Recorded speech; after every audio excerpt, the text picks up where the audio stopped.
Hi again, so I'm Chris, and in this second part of the tutorial about the browser extension, I'm going to cover how the chat works, how to then import your browser bookmarks, and then various customizations that you can then do to your browser extension.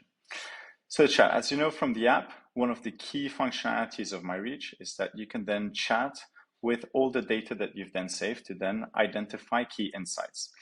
So as you saw from the previous video, I've now saved this article about Forbes' list of the most interesting startups in AI to keep an eye on.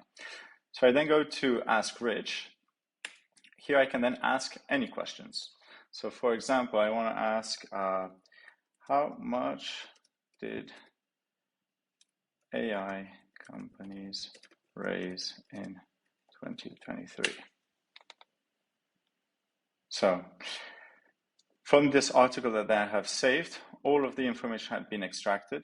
What Rich then does is that it identifies the most relevant information of the article, does the question, and then writes an answer based on that.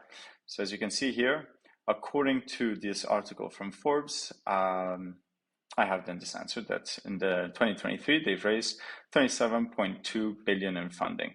I can, if not, also then ask how many people does Databricks employ? The interesting thing is I can then leave and the question still remains and being asked in the background, so I can still work. And if then in future I want to then go back to it, then it automatically then, once it's figured out the answer to it, gives me the answer. So as you can see here, according to Forbes, Databricks employs more than 5,000 people. This is all information that it's been able to identify from this article. But like this article, I could ask it questions about any other information that I have saved, a document or another website, a picture, a voice note, anything. And it would then also then give me the answers directly.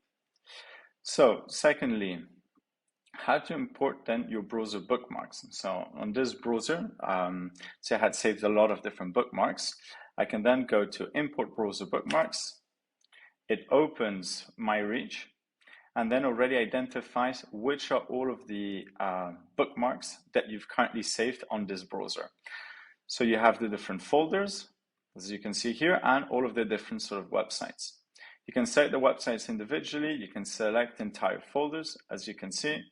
An important thing to know with folders is that the folders themselves will be created in myReach as tags, and those tags will automatically be connected to all of the items within them.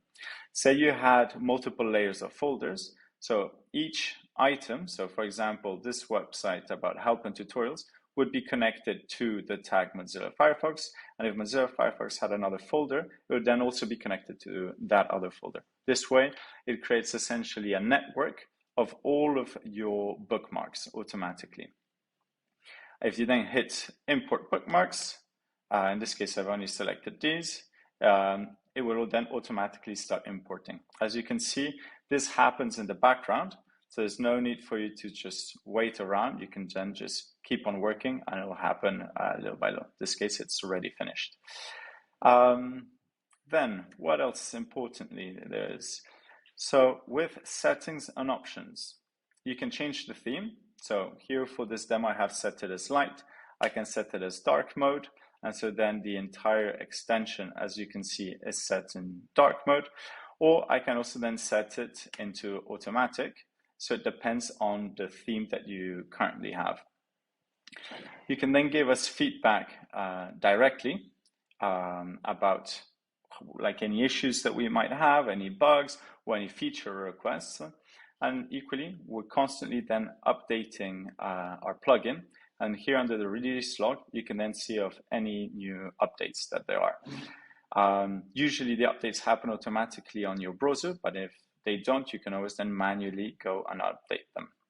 Seems like I've run out of time, so the next video then talk quickly about how you can set up your shortcut in order to make it a lot simpler to open the browser extension. See you soon.